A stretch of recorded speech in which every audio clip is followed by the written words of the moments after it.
राजनीति की उठापटक, पुलिस प्रशासन का हालचाल, सत्ता सरकार बताएगा हर हलके का हाल।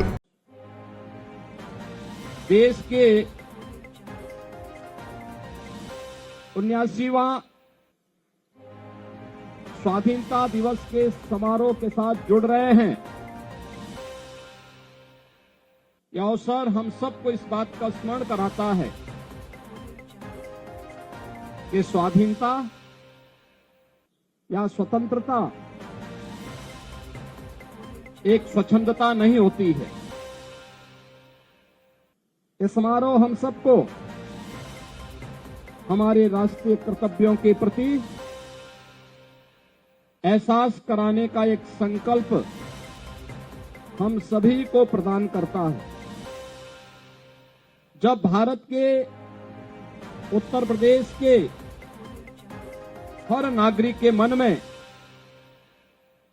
अपने राष्ट्रीय कर्तव्यों के प्रति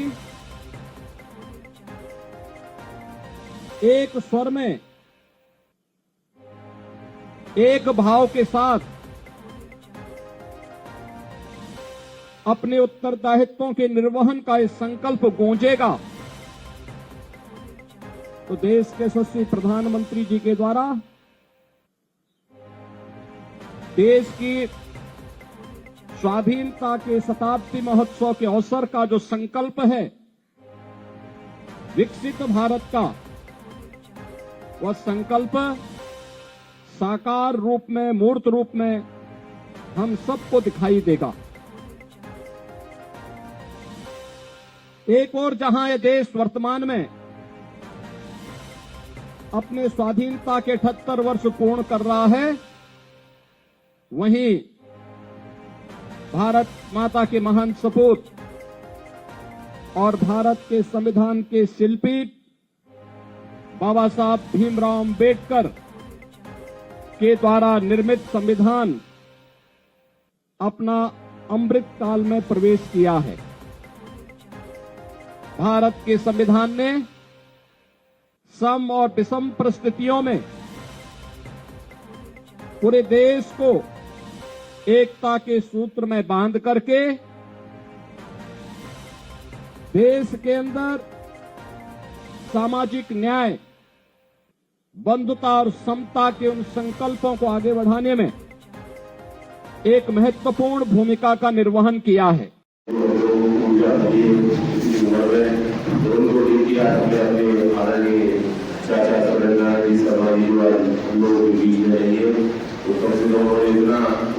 लोगों को उत्साहित कर दिया क्योंकि कभी लोगों को मिल रही है, उन्होंने थोड़ी भरने के लिए उन्होंने काम किया, तो साधुवाद के पात्र है।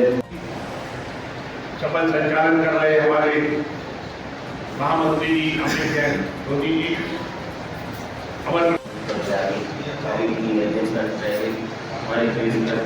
आजादी जो हम लोगों को मिली है, इसका हमें बड़ी गंभीरता से ध्यान रखना है और अच्छे कार्यों के लिए हमें आगे बढ़ना है और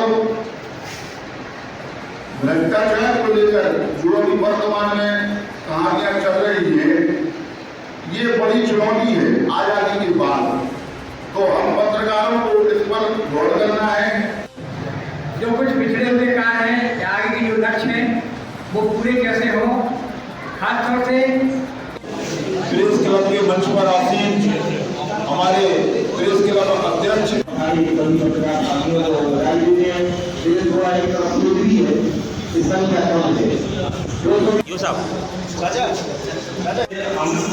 हम अपने नजर पर ही बोलेंगे तो आपके मतलब ये चौथे स्तर पर, क्योंकि आप समाज के दर्पण हैं। हो गई ठीक। भारत माता की जय, भारत माता की जय।